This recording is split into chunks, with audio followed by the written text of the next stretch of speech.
5 dakika. Merhaba, kolay gelsin. Merhaba. Teşekkürler, hoş geldiniz. Nasılsın? Hoş bulduk. Nasılsın, iyi misin abi? İyidir, siz de iyisiniz. Teşekkürler, biz de iyiyiz. Festivalimiz var.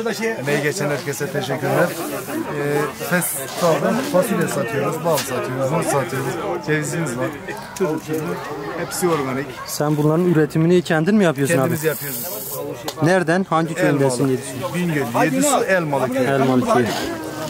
Peki nedir? Sizin fasulyenin özelliği nedir abi? Bizim fasulyenin özelliği çok erken kaynama, organik olması.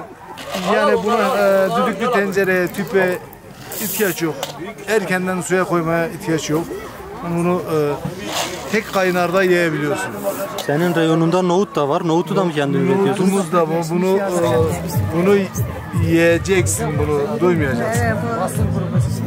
Peki nohut da mı burada yetişiyor abi? Nohut da burada yetişiyor. Hani fasulyeyle aynı eşdeğerde. Peki Yedisu Belediyesi ve Yedisu Kaymakamlığı sizden herhangi bir alımda bulunuyor mu? Daha girişmeyi de bu festival olduğu için bundan sonra olur inşallah. Peki bizi izleyenlere söylemek istediğim şey var mıdır abi? Yani bizi izleyenlere herkese selam söylüyorum. Tatmayan herkese tatmasını tavsiye ediyorum.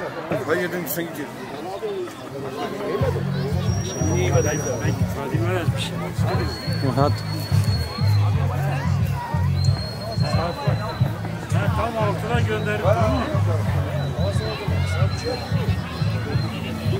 Abla kolay gelsin. Tamam. Nasılsınız? İyi misiniz? İyisiniz. Teşekkürler. Bizler de iyiyiz. Ne yapıyorsun abla? Burada ne reyonu kurmuşsun? Fasulye satıyoruz. Tamam. Buralı mısın? Buranın yerlisi misin Yedisu'nun? Ben yerlisiyim. Elmalı. Sen de Elmalısın. Az önceki abi de Elmalılıydı. Çoğu fasulye Elmalı'da. Aslında Yedisu adı çıkmış da Yedisu çıkmıyor fasulye. Elmalı'da çıkıyor. Evet. Yedisu'da kaç dönüm ekiliyor fasulye toplamda? Var mıdır bir bilgi? Fazla. Belki daha fazla. Ne kadar dedin amca? 200'den fazladı. 200 dönümden fazla. 200 dönüm. Peki bu fasulye festivali işinize yaradı mı? Ama şu anda yaramadı ama bakacağız. Daha yeni başladı. Evet. Ancak başladı daha. Daha önceki senelerde de yapıldı. Geçen sene yapıldı mesela. Yani böyle büyük bir festival yapılmadı. Evet. Her Normal sene yani. fasulye dikiliyor ama emek karşı çok. Yani bu sene biraz tabii organizasyonludur. Yani emek karşı alamıyoruz. Neden alamıyoruz? Bunun traktör bunu kaldırıyor, ekiyor, dikiyor, işte patosu var falan var. Yani kilosu belki şimdi 200 TL veriyoruz ama 200 TL bizim kazancımız olmuyor. Peki siz kaç senedir fasulye üretiyorsunuz abla? Ya ben aslında Bayağı var yani 20-30 yıldır var yani. ekiliyor ama ben şey yapmadım yani böyle hep kiraladım oraya buraya şey yaptım diktim. Böyle.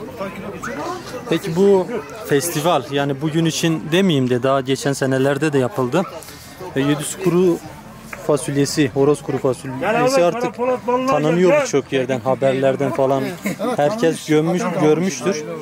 Siz satışta herhangi bir sorun yaşıyor musunuz? Yani fasulyeler elinizde kaldı oluyor mu? Bazen kalıyor, bazen perakende satıyor. Aydın'a götürüyoruz, Aydın'a satıyoruz ama yine hep zararına satıyor. Çünkü Aydın'a giderken yine nakliye parası senden alıyoruz. Evet. Böyle kendi çeviriyoruz yani kazancı cebimize kazanç olmuyor. Yerinde satsa kazancımız oluyor. Evet. Olmuyor o yüzden. Bir de şu vardı mesela festival yapılıyor Yedisu adına ama bir türlü yani toptan. Yani tüccarlar gelip de almıyor toptan. Yani milletin bir şeyi yok yani perişan yani toptan satılmıyor. Peki yani 100 ton fasulye var. 100 ton fasulye. Sağ olun, hoş geldiniz. Yani büyük bir emek harcanıyor. Millet emeğin karşılığını alamıyor. Bize veya fasulye üreticilerine bir şey söylemek ister misiniz? Vallahi size yani bunu herhalde tanıtırsınız dünya iyi olur yani bunu reklamını yapıyorsunuz. Gerçekten söylediğinizi %100 doğrudur. Ektiğimizi, biçtiğimizi, sattığımızı elimize kaldı, satmıyoruz, perakende satıyoruz, kazancı oluyor ama bunu dile getirsen çok iyi olur. Benim gibi binlerce insanlar vardır yani. Çoğu insanlar da kaldırmamış tarım şeyden gelmemiş. Ya o insanlar çok 30 dönüm var, 40 dönüm eken var. Elinde fasulye kalıyor. Yani ilk bardan belki şey olarak satılıyor ama bütçesi zayıf kalıyor. Çünkü ne gönderip fasulye. Yani bu fasulyenin daha %20'si daha kaldırılmadı bu sene de tarlada. Hastalık çok vurdu. Yani %20 daha toprak yani daha devam ediyor. Yağmurdan dolayı durdu. %20 yani millet bitirmiş. Peki bu sene fasulyede verim nasıldı? Yani iyiydi, orta bu yani tam verimli değil yani iyi. Yağmur çok yağdı. Yağmurdan dolayı Aslında biraz zarar verdi. bilinçsizliğimizden toprağa hastalık vardı. Biz onu diye anlamadık, toprağı tanımadığımız için toprak bize bir şey verdi, hastalık bıraktı. O hastalık derken fasulye bir mesela bir ton gelen fasulye 400 kilo 600 kilo geldi yani hep zararımızda yani. Yani sermaye dönmüyor bir türlü yani. Dönmüyor. Yani hayır kaldığımızı toptan alsa yani faydası olsa yine iyi kötü zarar değil de sağa sola çok şeyimiz oluyor. Kazancımız olmuyor yani. Hep gider gelir hiçbir zaman gelmedi yani bize. Çok teşekkür ettim abla. Size teşekkür ederim. Teşekkür ederiz abi. Kolay gelsin.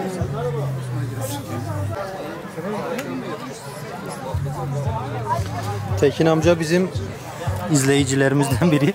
Sürekli takip ediyor bizim. Tekin amca nasılsın? Teşekkür ederim. Sağ olsun. Nasılsınız? Teşekkürler. Bizlerdeyiz. Bugün Yedisu Kuru Fasulye Festivali'ne bal getirmişsin. Evet. Festivali de geçiyor. Nasıl gidiyor? Bu sene verim alabildin mi arılardan? Öncelikle size hoş geldiniz. Bu böyle bir festivalde güzel bir organize oldu. Siz ve sizin gibi değerli misafirler için teşekkür ediyoruz. Bizi yalnız bırakmadığınız için. Tabii ki festivaller güzel oluyor. Tanıtımlar güzel oluyor. Bu sene mevsim evet azdı doğal afetlerden dolayı ama yine Allah'a şükürler olsun. Az da olsa yine saf, şekersiz doğal balımız olsun.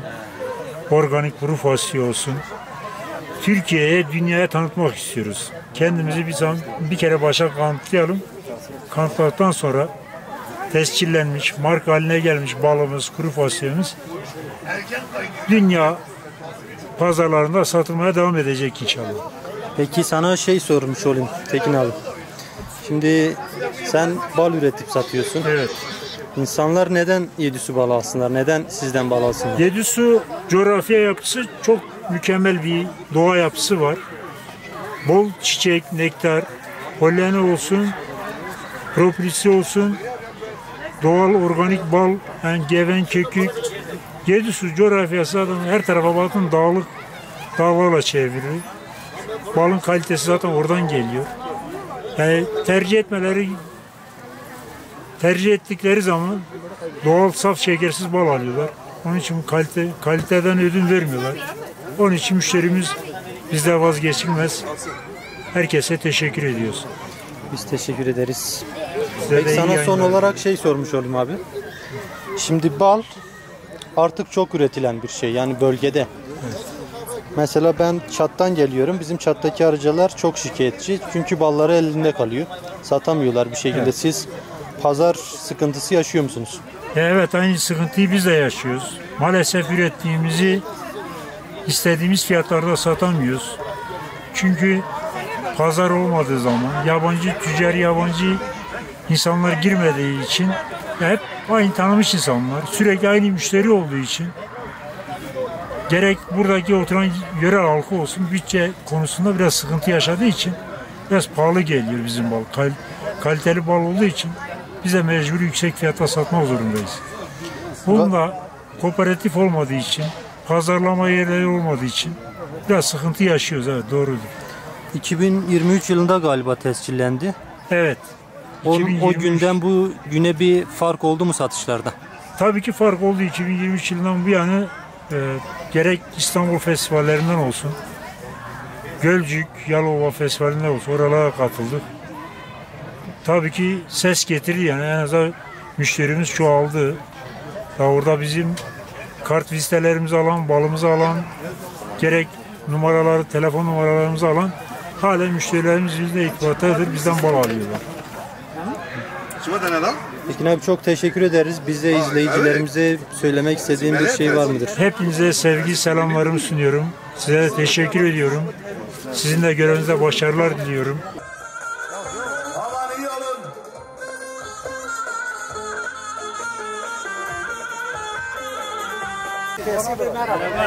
Merhaba Varş abi, kolay gelsin. Ben de iyiyim, teşekkürler. Nasılsın, nasıl gidiyor? Nasılsınız? Teşekkürler, bizler de iyiyiz. Rayon açmışsın abi bugün. Valla bugün bir festivalimiz var. Nasıl bakalım işte bir balık satışta getirirse bakalım. Evet. Alıcı olursa, müşteri olursa en azından ürünümüzü biraz elde çıkartmayı düşünüyoruz. Ballar kendi üretiminiz. Kendi üretimi saf şekersiz. Saf şekersiz. Bu saf şekersiz denilen bala hiç mi şeker vermiyorsunuz abi? İhbarın arıya şeker veriyoruz. Vermek zorundayız. Ha, arı bala girerken şeker verirsen şeker çevirir. Şeker vermezsen, çünkü ihbarın bizim verdiğimiz arı kendi doyuram. Çünkü bal getiremiyor. Hem yavru besleme yapıyor, hem yavru yaptırıyor, hem kendi besliyor. O yüzden ihbarın vermek zorundayız. Verdiğimiz bala girerken verirsen şekere dönüşür. Anladım. O yüzden yani her şeyin belli bir zamanı var. Peki nedir? Yedisu balının özelliği nedir yani? Yedisu balının özelliği genellikle geven balı. Yani benim gördüğüm dünya genelinde birinci olduğu için şu an yani en güvenlik karakter baldır, geven balı. Geven işte çiçeğin bazı belli çiçeklerden getiriyor. Yani genellikle gevenden çok bal getiriyor. Evet. Yağmur yağarsa bana normal çiçeğe dönüşüyor. Peki sana bir de şey sormuş olayım abim. Şimdi bal üretiyorsunuz. Satışta herhangi bir sorun yaşıyor musunuz? Ürününüz elinizde kalıyor mu? Veya bu festival sizin ürününüzü satmanıza yardımcı oldu mu? Valla da sabahta ben buradan daha da satamadım. Sırtta yok. Ha, akşamı bekliyoruz da dışarıdaki yabancılar gelirse buraya. Evet. İnşallah onlara satılır. Ha bizim Yedisu'dakine yani buradaki halk pek almaz yani. Çoğun balı olduğu için. Ha bizim amacımız dışarıdaki gelen müşteriye bağlı. Tamam, belki bize, izleyicilerimize söylemek istediğin bir şey var mıdır? Benim demek istediğim yani şudur, yani bizim Bingöl Yedisu balı, dünya genel geven balı yani kaliteli baldır, güzel baldır. Yani dünya genel yani Türkiye şu an birincidir. Dünyada bir ara birinci oldu. Bu sene yanımızda ikinci, üçüncü oldu. Yani herkese tavsiye edilen bir baldır. Tamam, teşekkür ederim. Balı sağlam bir güvenlik işlerle alırlarsan yani aldığına pişman olmazlar. Tamam abi, temelimiz bu yani. Teşekkür ettik. Müşterin geldi, biz bekletmeyelim seni. Sağ ol hocam. Hoş geldiniz abi. Abi kolay gelsin. Sağ ol hocam, hoş geldiniz. Hoş bulduk. Sizi tanıyalım.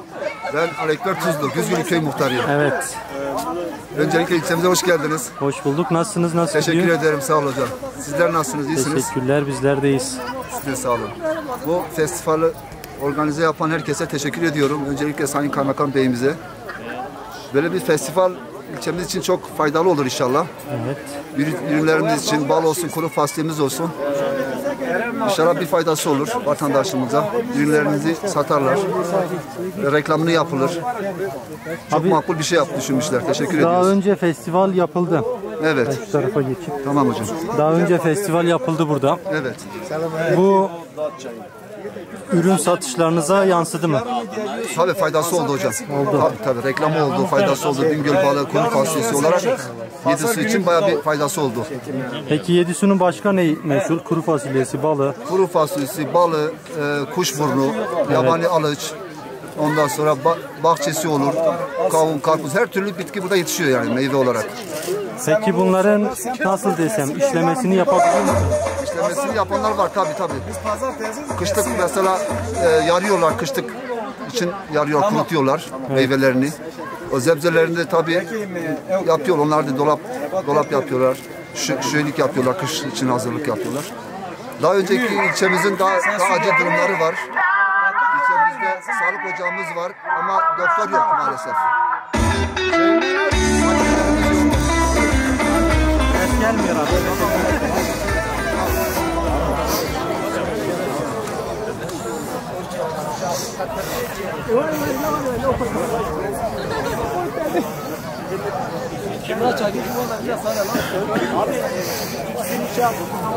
Çiçek bu ya. Yok hayır. Üstüne yazın. Tamam bak. 2 kilo abi. Tamam. 3 kilo da bu. Tamam. Abi afiyet olsun. Orada kalsın orada. Tamam. Teşekkürler, sağ olun. Abi kolay gelsin. Hoş geldiniz. Hoş bulduk. Nasılsın, iyi misin abi? Teşekkür abi. Siz ne yapıyorsunuz? İyisiniz Teşekkürler, inşallah. bizlerdeyiz. Fasulye kendi üretiminiz mi abi? Evet hocam, ve kendi üretimimiz. Nerede üretiyorsunuz? Hangi köyündensiniz Yedisu'nun? Kabaoluklu Kürdan'da hocam. Kabaoluk Kürdan. Peki nasıl, buranın fasulyesinin özelliği nedir abi? Neden buradaki? Özelliği de şeydir hocam, çok erken pişiyor ve tadı çok güzel. O yüzden yani özelliği o, hani yemesi güzel. Evet. Ve tadı yani gerçekten çok güzel bir fasulyemiz var. Peki üretim aşamasında öbür fasulye yetiştiricilerinden bağımsız olarak nasıl suluyorsunuz mesela? Nasıl besliyorsunuz fasulyeyi? Hocam salma sulama yapıyoruz, daha ne damlama şeyine de geçmedik. Ortalama 8-10 defa suluyoruz. Ve çapasını 2 defa yapıyoruz. Ondan sonra işte hepsiyle makineden değil de hep elle biçiliyor. Fasulyemiz o yüzden hani şeydir, hep bayağı bir hani zahmetli bir iş. Zahmetlidir. Peki bu sene kilosu ne kadar abi? Kilosu 200 lira hocam. Kilosu 200 lira. Bu festival kaç yıldır yapılıyor? 2 yıldır yapılıyor. Bir geçen sene yapıldı. Bu Aynen. ikincisi. Aynen hocam. Peki geçen sene festival yapıldıktan sonra satışlarınıza bir etkisi oldu mu? Ürünleriniz Oldu. daha çok satılmaya Ve başladı doğrudur. mı? Aynen. Fasulyemizi hani yiyen bir daha gelip hani sipariş edip bir daha alıyor hocam. Kaç senedir bu işi yapıyorsunuz? Dedem yapmış, babam da yapmış, şimdi de ben yapıyorum hocam. Yani neredeyse yani hani bir asırdır yani. Peki sadece fasulye yetiştirmek geçindiriyor mu sizi, yoksa Yok. ek işler de yapıyor musunuz? Ek işler de yapıyoruz hocam. Hayvancılık falan yapıyoruz, yapıyoruz. Yani burada da yaşadığımız için bütün işleri yapmak zorundayız. Bize söylemek istediğim şey var mı Hocam çok izleyicilerimize? teşekkür ederim. Allah razı olsun. Biz teşekkür ederiz. Eyvallah, Kolaylıklar. sağ olun. Teşekkürler. Sağ olun.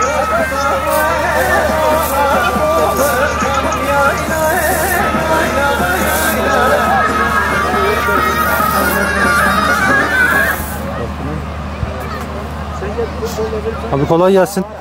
Sağ olun, teşekkür ettik. Hoş geldiniz. Merhaba, nasılsınız? Teşekkür ederim. Allah razı olsun. Nasılsınız? İyisiniz Teşekkürler. inşallah. Biz de iyiyiz. Sizi tanıyabilir miyiz? Ben Bingöl Yedisu ilçesinin Kabayel köyünden Erkan Şanlı. Evet. Kendim arıcılık yapıyorum. Daha önce hayvancılık yapıyordum. Şu an arıcılık yapıyorum. Bunun 10 yılı gezgin arıcılık. Hatay'a gidiyorum. 5 yılı sabit arıcılık. Burada kalıyordum. Şu an gezgin arıcıyım.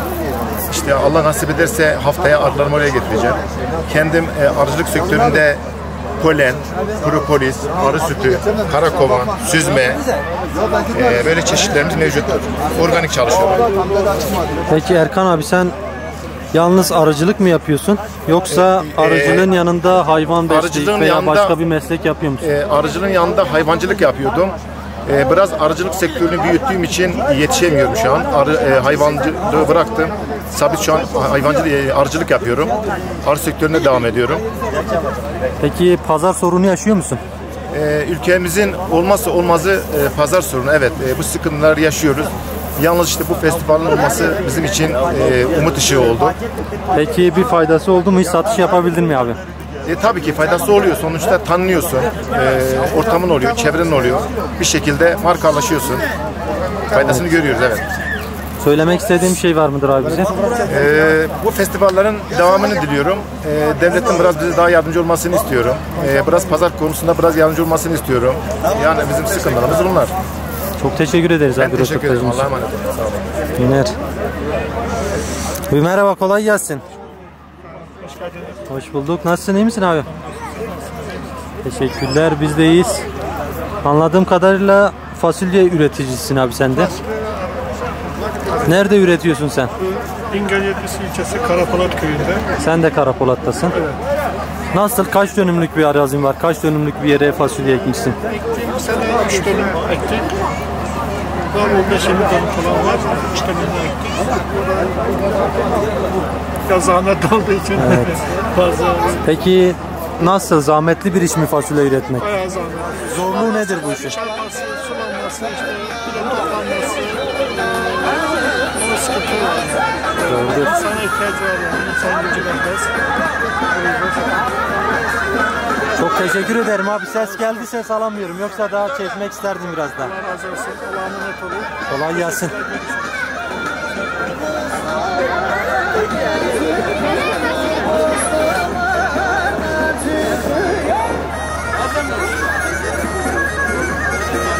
Kolay gelsin.